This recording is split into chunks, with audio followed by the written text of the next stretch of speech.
Have you heard about the big news in India's monetary policy? Just after retail inflation dropped to a 6-year low, only 2.1% in June, Reserve Bank of India Governor Sanjay Malhotra stepped up with some major updates.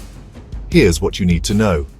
The RBI's Monetary Policy Committee, or MPC, is taking a flexible approach to interest rates.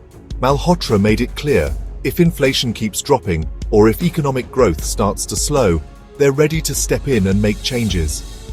In his words, we're in a neutral stance, which means we can move in either direction. So, they're basically waiting and watching, ready to respond as the numbers evolve. Now, let's talk about those interest rate cuts.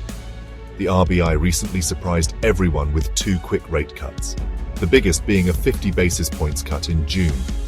Many experts had predicted they'd pause for a while, but nope, the RBI is keeping its eyes glued to the data. If the current trend continues, inflation could even drop below the projected 3.7%. So, what does this mean for you and me?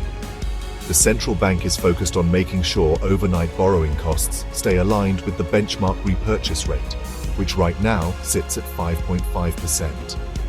By managing liquidity in the system, they're hoping banks will pass on these lower rates to consumers and businesses.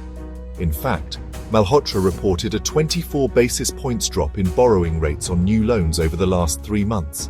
That makes it cheaper for people to borrow, invest, and spend. On the growth front, the RBI's latest estimate for India's GDP is holding steady at 6.5%. Malhotra did mention there are mixed signals, some positive, some challenging. But overall, things are lining up with expectations. With a good monsoon and growing consumer optimism, the outlook is cautiously optimistic. There's another interesting piece.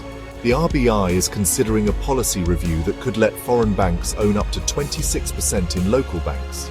Right now, foreign investors can own up to 74% of Indian banks, but strategic investors, think big, long-term players, are capped at just 15%. Malhotra says the RBI will look at these regulations in their upcoming review. And finally, he touched on a hot topic, whether business conglomerates should be allowed to own banks, considering possible conflicts of interest. That debate is still open. So, that's the current landscape of India's monetary policy. I'll keep you updated as more changes roll out. Stay tuned.